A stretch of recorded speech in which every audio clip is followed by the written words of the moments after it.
sir. Morning, Larry. The Gestapo beat us on this one. Let me show you what we missed. It'll explain everything.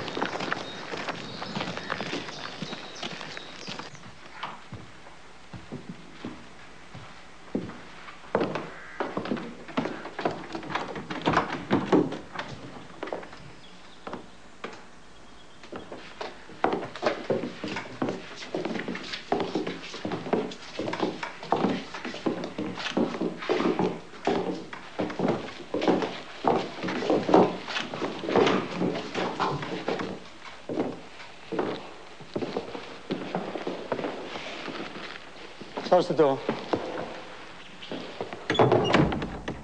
Here we have Kaiser Ferdinand III, by Delois, Jan Christian Eggenberg, by George Heisig, Otto Schwarzenberg, by Hans van Aken, and there are at least 35 other well-known paintings.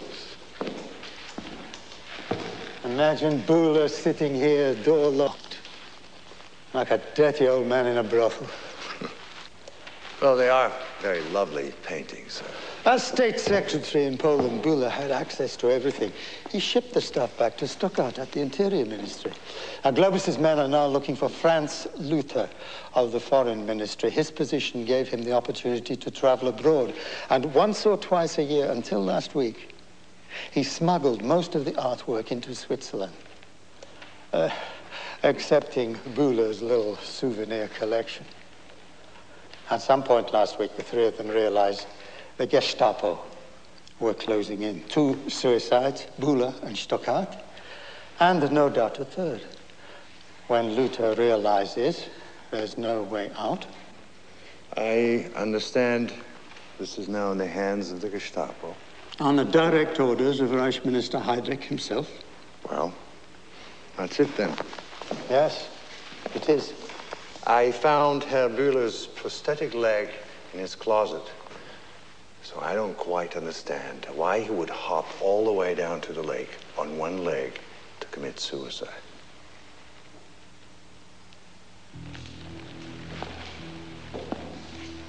This is a matter of state security. You're a good promotion prospect, Xavi. Leave this alone, and you could go far. You can't afford to make an enemy of Globus. Or of me.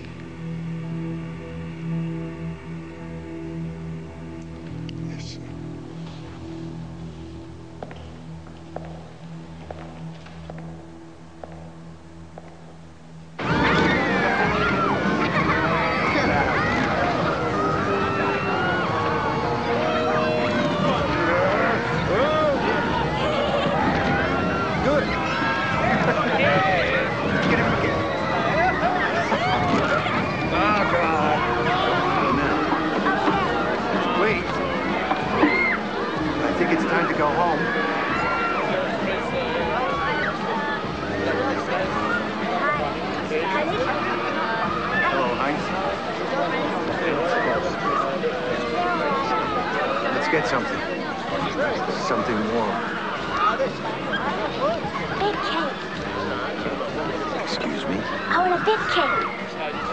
One big cake and one hot chocolate.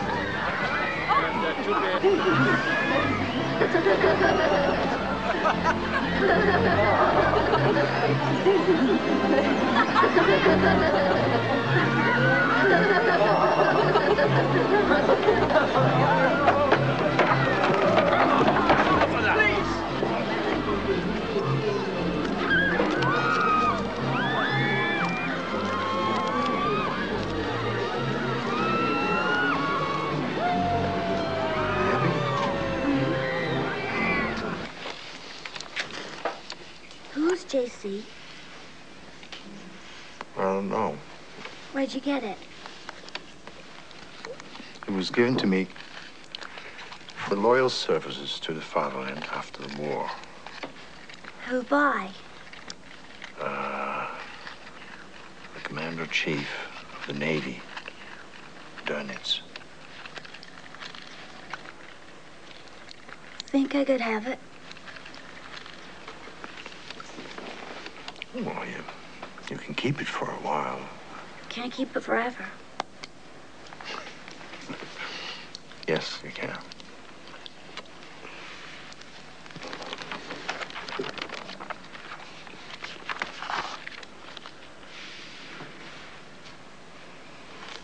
I think it's cruel to let them grow up this way, don't you? What do you mean? Because he's crippled and he's never going to get better. Well, what would you like to do? Well, I thought they should put him to sleep like we do. Tell you these nonsense. A lot of people, my teachers, my friends, Mom even.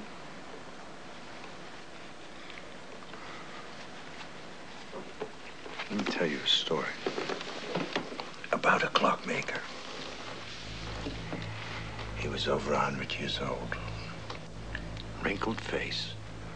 His hair was white as snow. He had worked all his life, hunched over clocks like this.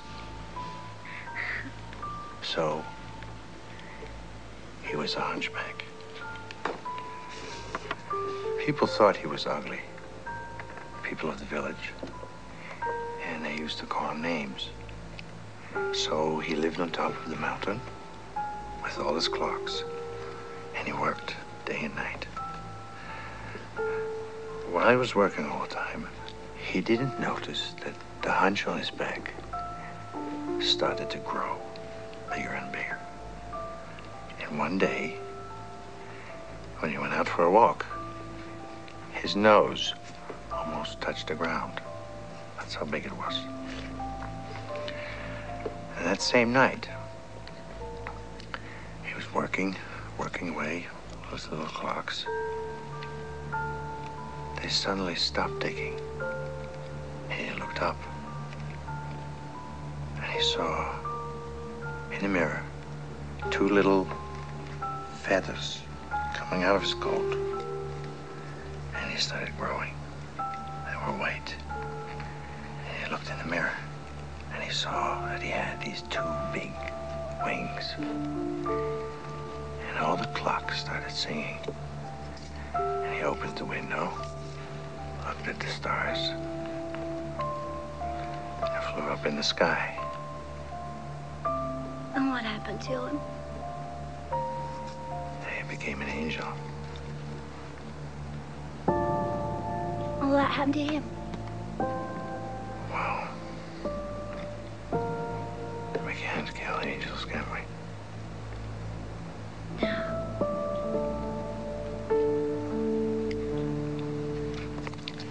It's time to go home.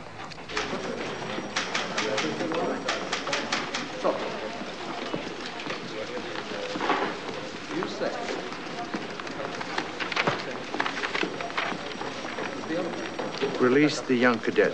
Case is closed. Well, that's just as well, because he's dead. When? Last night.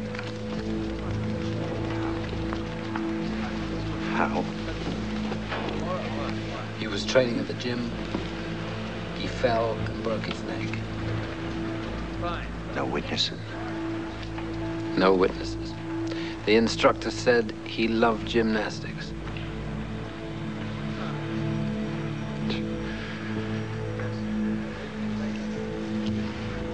I want an autopsy. On the left temple lobe, a small